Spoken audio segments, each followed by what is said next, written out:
Saudações, bem-vindos ao JP com Urologia. Hoje o nosso vídeo vai ser sobre sondagem vesical.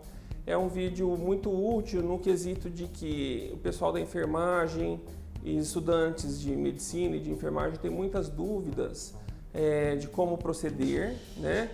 Então existe uma diferença entre sondagem vesical de demora com sonda Foley, né? Uma sondagem vesical de alívio, que a gente faz com técnica asséptica, e hoje a gente não vai abordar cateterismo intermitente limpo, que é limpo, não é asséptico, não é o objetivo da aula.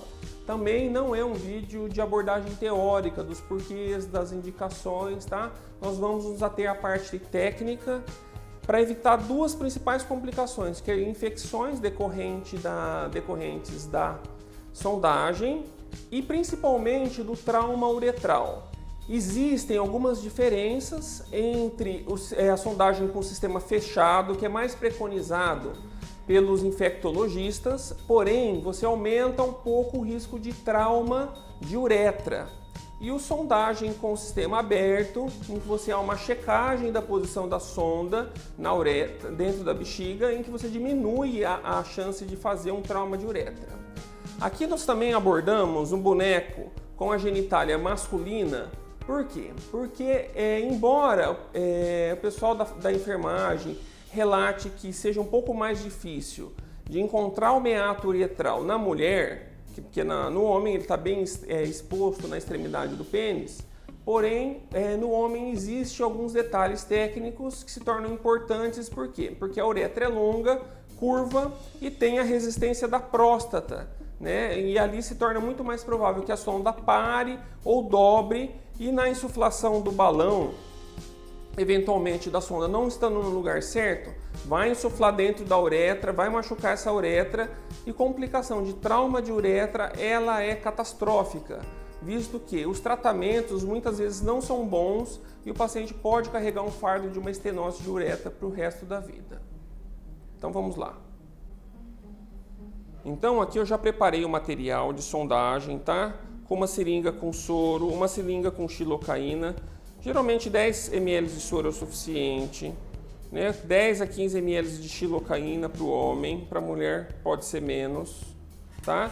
O material de antisepsia, que pode ser aí um clorexidine ou PVPI, tanto degermante, que é uma solução saponácea, quanto uma solução aquosa, certo? Aqui aqui estamos sem o material, mas todo mundo já sabe como é que faz. Molha no material, alguém joga ou tem uma cubinha com material. Se passa, faça um quadrado nessa região, certo? Despreze esse material, pega outro em que você vai usar para a genitália, tá? Nessa ocasião, é importante que se tenha ajuda de uma outra gaze que eu vou mostrar como é que usa. Então, molha ela com a solução, passa na genitália, certo?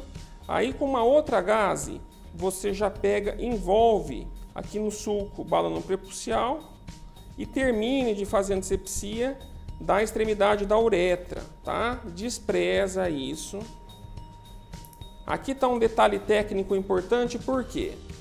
Os corpos cavernosos, ele vem em paralelo e fica superiormente à uretra que passa embaixo. Segurando dessa forma, pensar que isso daqui é um relógio, às 3 e às 9 horas, a gente vai deixar livre embaixo a uretra para que a xilocaína gel possa entrar livremente e a gente não tampa ela com o dedo. Passa um pouquinho aqui no meato, isso facilita a introdução do bico da seringa.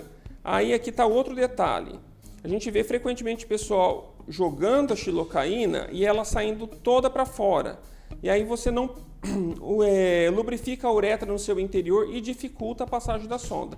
Então acoplar bem a seringa aqui, ó, nessa hora, deixando aberta a uretra embaixo, acopla bem a seringa e infunde a xilocaína, certo? Essa xilocaína tem que ir até o fim da uretra, até a loja prostática, tá? Não com rapidez, porque senão você vai causar um traumatismo na uretra e já causar uma uretrorragia logo no início do procedimento. Tira. Nessa hora, O terceiro dedo pode tampar a uretra aqui embaixo, que vai segurar a xilocaína lá dentro. Se houver a possibilidade de esperar, o paciente estiver consciente, não estiver anestesiado, esperar alguns minutos, você pode até fazer um garrotezinho com a própria gaze para a uretra, ou nos pacientes que são mais sensíveis também, a xilocaína já vai causar ali uma anestesia da uretra e tornar o procedimento menos doloroso. Bom, dado que está lubrificada a uretra, certo? A gente vai proceder com a introdução da sonda. Então, com o pênis esticado, tira esse dedo de baixo da tampando a uretra, continua às 3 e às 9 horas e a gente vai começar a passagem da sonda.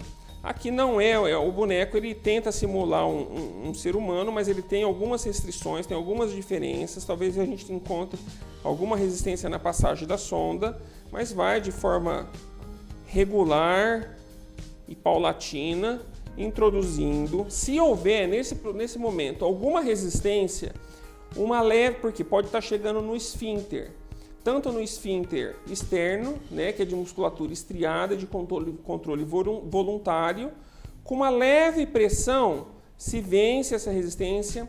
Ela pode ser maior se o paciente estiver tenso, estiver fazendo uma contratura perineal. Depois do esfíncter já vem a uretra prostática. O detalhe dela é que ela, principalmente nos pacientes mais idosos, ela é obstruída pelos lobos apicais e laterais, e ela pode ter uma elevação pelo lobo mediano ou por uma elevação do colo da bexiga. Então, com gentileza, também procede-se continua-se introduzindo a sonda até o final. Se caso houver uma resistência maior, que uma pressão gentil não vença essa resistência, aí não se pode forçar, porque nessa ocasião se pode causar um trauma da uretra.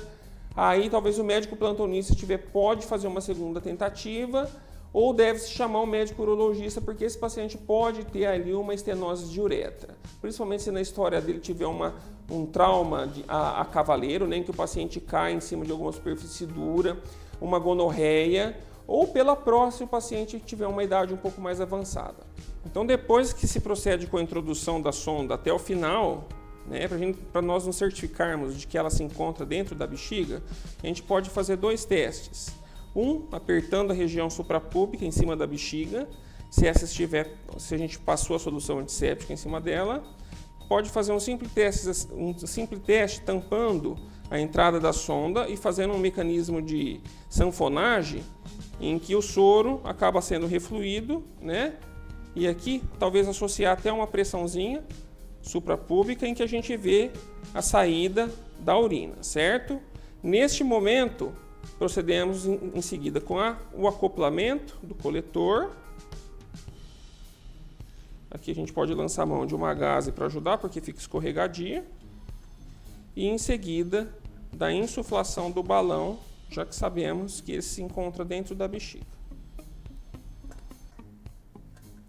Vale ressaltar de que existe aqui um problema grave. Esse clamp aqui, eu acredito que ele já deve ter causado mais problemas do que solucionado problemas. Porque é muito frequente o pessoal clampar ele na hora de transportar um paciente de uma maca cirúrgica, de uma mesa cirúrgica para maca, ou de uma maca para outra, e isso daqui acabar sendo esquecido clampado. E o paciente muitas vezes anestesiado não sente, a hora que vai se perceber o problema, o paciente já tem mais de 1000 ml dentro dessa bexiga e algum dano sempre vai causar. A intenção desse clamp é evitar o refluxo de urina de dentro do coletor para dentro da bexiga. Só que isso, quando se faz o procedimento, isso daqui está tudo estéril e depois de alguns dias até a bexiga já está colonizada com bactérias. Então, em raras exceções em que a sonda vai ficar para cima do nível da bexiga por muito tempo, seria necessário de fazer essa clampagem. Salvo isso, não se deve nunca fazer essa clampagem porque a chance de dar problema é muito grande, certo?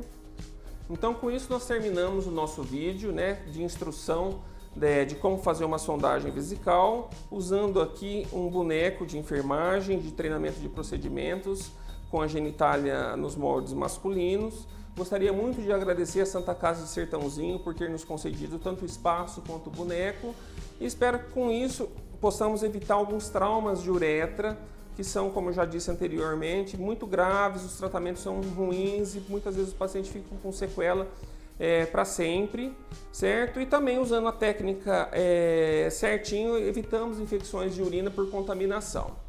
Muito obrigado.